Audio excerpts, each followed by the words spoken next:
ಧರ್ಮಸ್ಥಳದ ವಿಚಾರವಾಗಿ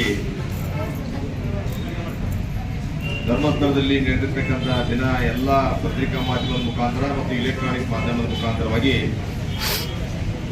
SIT ರಚನೆ ಮಾಡಿ ಅಲ್ಲಿರ್ತಕ್ಕಂಥ ವ್ಯವಸ್ಥೆಗಳನ್ನು ಧರ್ಮಸ್ಥಳದ ಬಗ್ಗೆ ಗೌರವವನ್ನು ಕಮ್ಮಿ ಮಾಡಬೇಕು ಅನ್ನುವಂಥ ಒಂದು ದೃಷ್ಟಿಯಿಂದ ಎಲ್ಲ ತಾಲೂಕು ಕೇಂದ್ರಗಳಲ್ಲಿ ಮತ್ತು ಜಿಲ್ಲಾ ಕೇಂದ್ರಗಳಲ್ಲಿ ಹೋರಾಟವನ್ನು ಮಾಡಿರ್ತಕ್ಕಂಥ ಸಂದರ್ಭದಲ್ಲಿ ಇವತ್ತಿನ ದಿವಸ ರಾಮದುರ್ಗದಲ್ಲಿ ಈ ಹೋರಾಟವನ್ನು ನಡೆಸಿರ್ತಕ್ಕಂಥ ಎಲ್ಲ ಹೋರಾಟದ ಮುಂಚೂಣಿಯಲ್ಲಿರ್ತಕ್ಕಂಥ ಎಲ್ಲ ಹಿರಿಯರಿಗೆ ನಾನು ಮೊದಲ ನಮಸ್ಕಾರಗಳನ್ನು ಸಲ್ಲಿಸ್ತೇನೆ. ಜೊತೆಗೆ ಇವತ್ತು ಪಾಲ್ಗೊಂಡಿರ್ತಕ್ಕಂಥ ಎಲ್ಲ ಪೂಜನೀಯ ತಾಯಂದಿರಿಗೂ ಸಹಿತ ನಾನು ನಮಸ್ಕಾರಗಳನ್ನು ಸಲ್ಲಿಸ್ತೇನೆ. ಇವತ್ತು ಈಗಾಗಲೇ ದತ್ತ ನಾಯಕರಾಗಿರ್ಬೋದು, ಗೋಪಾಲ್ ಪಾತಾಳೆ ಅವರಾಗಿರ್ಬೋದು, ಎಲ್ಲ ಹಿರಿಯರು ಈಗಾಗಲೇ ಮಾತನಾಡಿದ್ದಾರೆ. ನಾನು ಹೇಳೋದಿಷ್ಟೇ, ಒಂದು ಗ್ರಾಮ ಪಂಚಾಯತಿಯ ಸದಸ್ಯನಾಗಿರ್ತಕ್ಕಂಥವನು ಗ್ರಾಮ ಪಂಚಾಯತಿಯಲ್ಲಿ ಗೆಲ್ಲಬೇಕಾಗಿತ್ತಂದ್ರೆ ಒಂದು ದೇವರನ್ನ ಮೊರೆ ಹೋಗ್ತಾನೆ. ಭಗವಂತ ನಾನು ಏನೂ ಮಾಡಬೇಡ, ನಾ ಈ ಗ್ರಾಮ ಪಂಚಾಯತಿ ಎಲೆಕ್ಷನ್ ನಿಂತೀನಿ, ವೋಟ್ ಹಾಕು ದೇವರು ಊರಾಗಿದ್ರು ಸಹಿತ ನಾನು ಮಂಜುನಾಥನಲ್ಲಿ ಪ್ರಾರ್ಥನೆ ಮಾಡ್ಕೊತೀನಿ, ನಾನು ಗೆಲ್ಲಿಸ್ಪ ಅಂತ ಹೇಳಿ ಗ್ರಾಮ ಪಂಚಾಯತಿ ಮೆಂಬರ್ ಹಿಡ್ಕೊಂಡು ಜಿಲ್ಲಾ ಪಂಚಾಯತಿ, ತಾಲೂಕ್ ಪಂಚಾಯತಿ, MLA, MP, ಮಂತ್ರಿ, ಕಂತ್ರಿ ಎಲ್ಲರೂ ಹೋಗಿ ಬಿಡ್ಬೋದು. ಯಾರಪ್ಪ ಅಂದ್ರೆ ಒಬ್ಬಣ್ಣ ಧರ್ಮಸ್ಥಳ ಮಂಜುನಾಥ. ಅವರೆಲ್ಲರೂ ಈಗಾಗಲೇ ಭೇಟಿ ಕೊಟ್ಟಿದ್ದಾರೆ, ಗೆದ್ದು ಬಂದಿದ್ದಾರೆ, ಗೆದ್ದು ಬಂದು ಭೇಟಿನೂ ಕೊಟ್ಟಿದ್ದಾರೆ. ರಾಷ್ಟ್ರದ ಉನ್ನತ ಹುದ್ದೆಯಲ್ಲಿರ್ತಕ್ಕಂಥ ರಾಷ್ಟ್ರಪತಿನೂ ಸಹಿತ ಅದು ವಿಶ್ವದಲ್ಲಿರ್ತಕ್ಕಂಥ ಭೂಪಟದಲ್ಲಿರ್ತಕ್ಕಂಥ ಧರ್ಮಸ್ಥಳಕ್ಕೆ ಭೇಟಿ ಕೊಟ್ಟಿರ್ತಕ್ಕಂಥ ಒಂದು ದೇವಸ್ಥಾನ ಯಾವ್ದಾದ್ರು ಇದ್ರೆ ಅದು ಧರ್ಮಸ್ಥಳ ಮಂಜುನಾಥನ ದೇವಸ್ಥಾನ ಅಂತ ನಾನು ಹೇಳ್ತೀನಿ. ಯಾರು ಉನ್ನತ ಹುದ್ದೆಯಲ್ಲಿರ್ತಕ್ಕಂಥ ರಾಷ್ಟ್ರಪತಿನೂ ಸಹಿತ ಧರ್ಮಸ್ಥಳಕ್ಕೆ ಬಂದಿದ್ದಾರೆ ಅಂದ್ರೆ ಅವ್ರದ್ದು ಏನ್ ತೆರಿಗೆ ಕೆಟ್ಟದ? ರಾಷ್ಟ್ರಪತಿ ತೆಲಿ ಕೆಟ್ಟದು, ಪ್ರಧಾನಮಂತ್ರಿ ತೆಲಿ ಕೆಟ್ಟದು, ಅಥವಾ ಮುಖ್ಯಮಂತ್ರಿ ತೆಲಿ ಕೆಟ್ಟದು, ಅಥವಾ ಗ್ರಾಮ ಪಂಚಾಯತ್ ಮೆಂಬರ್ ಹಿಡ್ಕೊಂಡು ಎಲ್ಲರಿಗೂ ತೆಲಿಯನ್ನು ಕೆಟ್ಟಿಲ್ಲಲ್ಲ.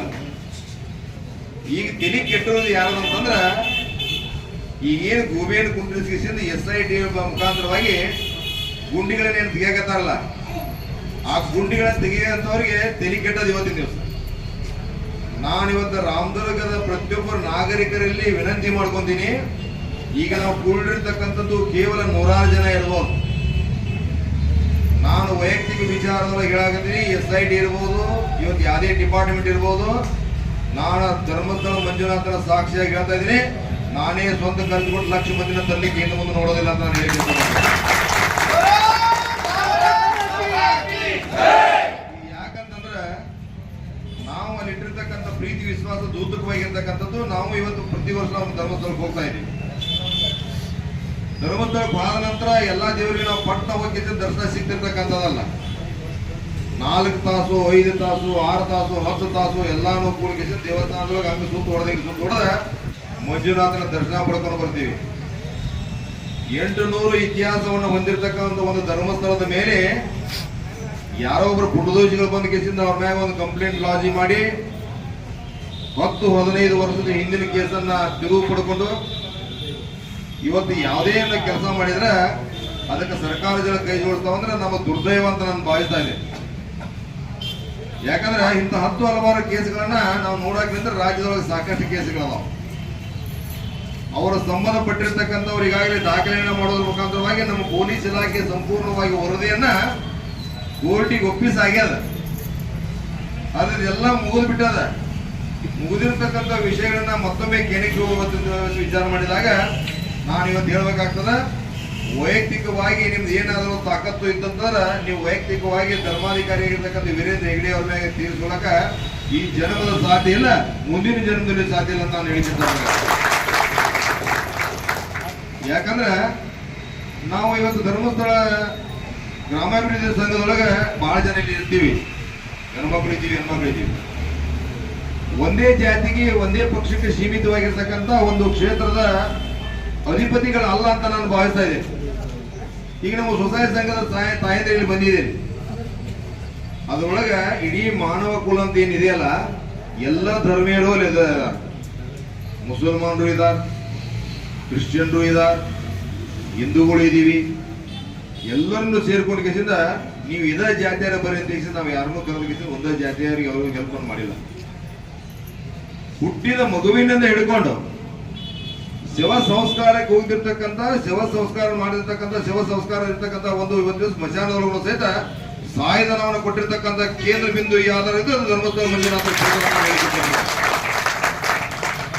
ಇಷ್ಟೆಲ್ಲ ಮಾಡಿದಾಗಲೂ ಸಹಿತ ಇವತ್ತು 13 ಗುಂಡಿಗಳು ಮುಗಿದು 14 ಗುಂಡಿಗಳು ಮುಗಿದು 15 ಗುಂಡಿಗಳು ಮುಗಿದು ಇಡೀ ರಾಜ್ಯದಲ್ಲಿ ಗುಂಡಿಯನ್ನು ನಟ್ಟು ತೆಗೆದ್ರಿ ಅಲ್ಲೇನ್ರ ಕುರು ಸಿಕ್ತಂತಂದ್ರೆ ನೀವು ಯಾವ ಶಿಕ್ಷೆಯನ್ನು ಕೊಟ್ಟರು ಸಹಿತ ಪೂಜ್ಯರಷ್ಟೇ ಅಲ್ಲದೆ ಸಹಿತ ನಾವು ಅದನ್ನು ಶಿಕ್ಷೆ ಅನುಭವಿಸಲಿಕ್ಕೆ ತಯಾರಿದ್ದೀವಿ.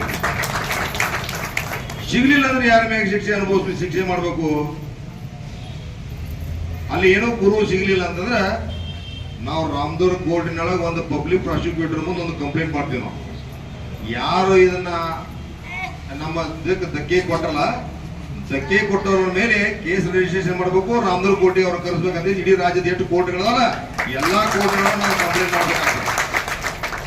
ಫಸ್ಟ್ ಕಂಪ್ಲೇಂಟ್ ಮಾಡೋ ನಾನ, ಆಮೇಲೆ ನೀವು ಯಾರ್ಯಾರು ಕಂಪ್ಲೇಂಟ್ ಮಾಡ್ತೀರಿ ಮಾಡಿ, ಎಷ್ಟು ಕಂಪ್ಲೇಂಟ್ ಮಾಡ್ತೀರಿ ಮಾಡಿ. ಯಾಕಂದ್ರೆ ನಾ ಇದನ್ನ ಯಾಕೆ ಹೇಳಾಕತ್ತೀನಿ ಅಂದ್ರೆ ಕಾನೂನಕ್ಕೆ ನಾವು ಯಾರೂ ದೊಡ್ಡವರಲ್ಲ.